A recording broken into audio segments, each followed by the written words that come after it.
The snow whipped across the Montana plains like a living thing, cutting through Elias Crowther's coat and biting at his cheeks. But he hardly noticed.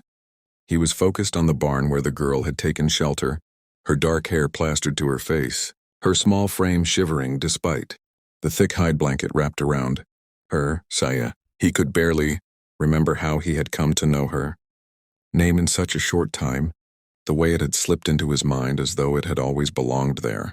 She had been a stranger yesterday, a frightened captive of men who thought nothing of trading human lives for silver, and yet today she stood before him, almost commanding, almost accusing, and whispered words that made his blood freeze. 3 times a day, "I will be your wife." He had taken a step back, heart hammering, because the words were both terrifying and impossible to refuse, not because he wanted to, but because the world had never prepared him for a moment like this. The snowstorm outside roared like a creature in pain, rattling the barn doors, and the flickering lantern cast shadows that twisted around the beams like ghosts. Elias tried to speak, but his throat was dry. He opened his mouth and closed it again.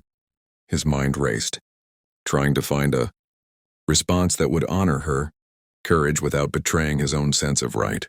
I can't," he finally muttered.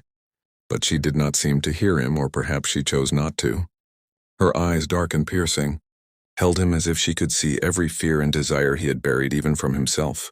"Do you think I am unclean? Do you think a life saved means nothing?" She pressed, her voice trembling yet unwavering, and he realized she was not asking for consent in the way a lover would, but for recognition of a bond she believed already existed. Elias swallowed, looking away, suddenly aware of how fragile everything seemed. The snow-laden roof, the thin lantern, the reality of the world pressing in with cold, judgmental fingers. He wanted to explain, to tell her that he could not accept such a vow, but the words felt hollow in the wind's roar.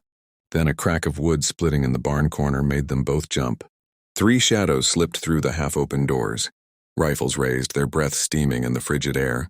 Outlaws, wolves disguised in human skin, the kind of men who would kill without hesitation and leave no trace but broken lives. Elias froze, fear rooting him to the ground as Saya stepped forward, her own hands trembling yet steady as she faced them. The tallest outlaw barked a command, sneering, "There she, there's the Comanche girl and the fool of a rancher who thought he could interfere." Elias's mind screamed warnings he could not voice, and in that frozen instant, he understood the impossible choice before him. Move and risk both their deaths, or act in a way he would never forgive himself for.